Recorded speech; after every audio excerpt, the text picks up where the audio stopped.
Jeremy from OpticHouse.com.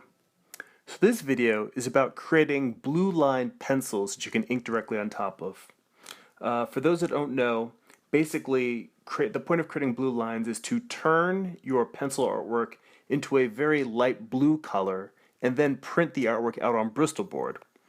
The purpose for doing this is that you can ink directly on top of it, and as opposed to having to draw pencil lines that you then erase later, these light blue lines will disappear very easily without having to do much cleanup work in Photoshop. Really just doing a little bit of curves or level adjustments will make those lines disappear.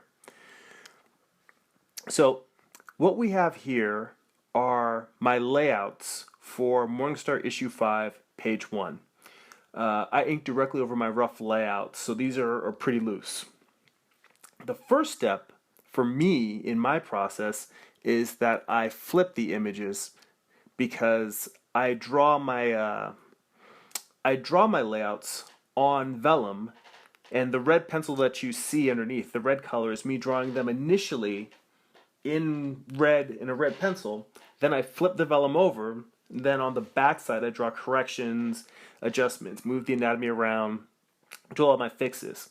So when I bring them into Photoshop in order to blue line them, the first thing I do is I have to flip them back over. So even though the text that's at the top, the handwritten text that indicates that it's, page 1 of issue 5, even though that text is backwards, the image is now facing forward in the direction that it should be when I will be inking it.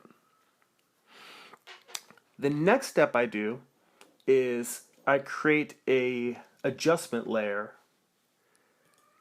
and this adjustment layer is a black and white layer, and I do that to make the red. It doesn't disappear completely, but it turns it to a gray.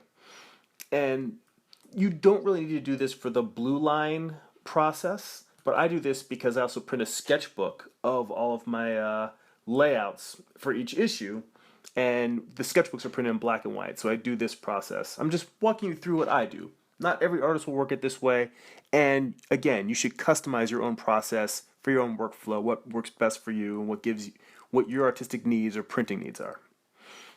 Once I convert it to black and white, I create another adjustment layer. This adjustment layer is now a curves layer.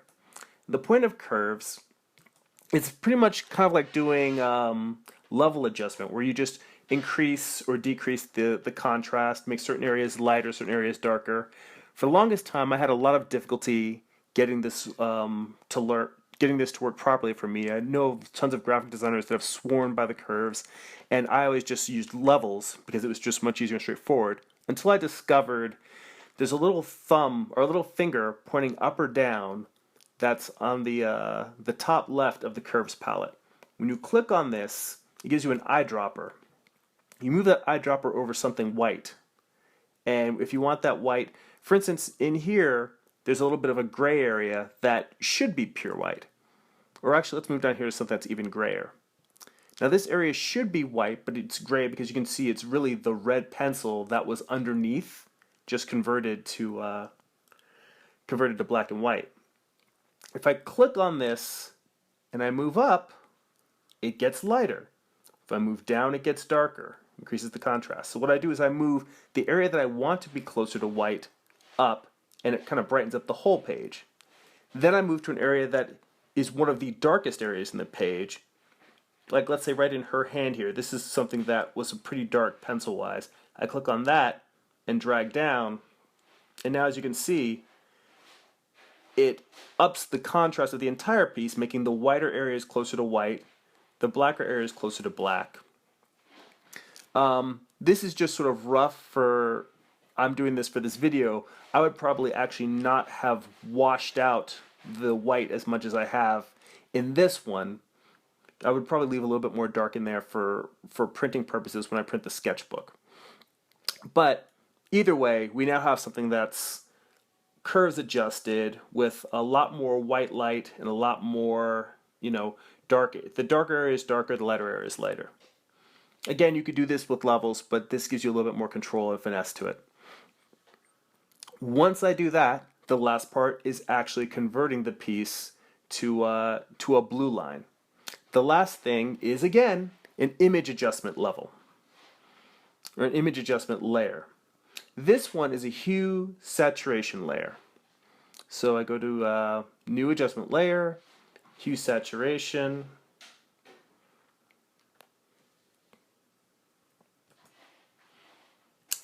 First, I pick a hue, I click colorize.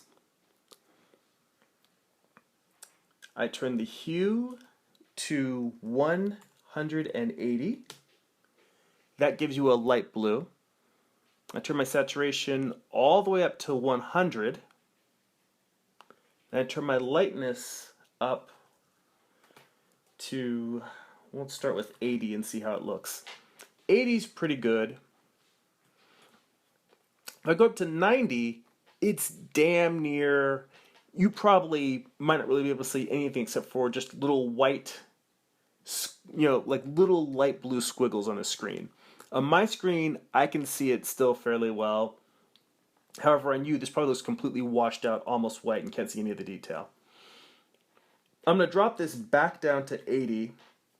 Or actually, let's drop it back down to 70, just so you can see it a little bit more clearer. Okay, so now you can probably see this. Now, this is in RGB color space, not CMYK, and only because the colors it gives me are a little bit closer to the light blue that I'm wanting.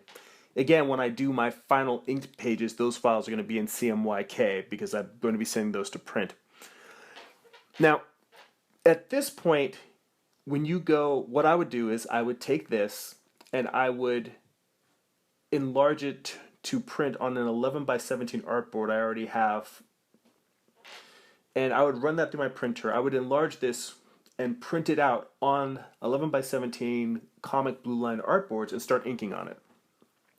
But you should probably, when you try this the first time, test this out on either a smaller scraps of Bristol board or print some on plain paper first and see how light or dark you want it. Because the point where you're looking at this now and it's actually, even though it's still pretty light, it's dark enough that you can see it looking at the video of this.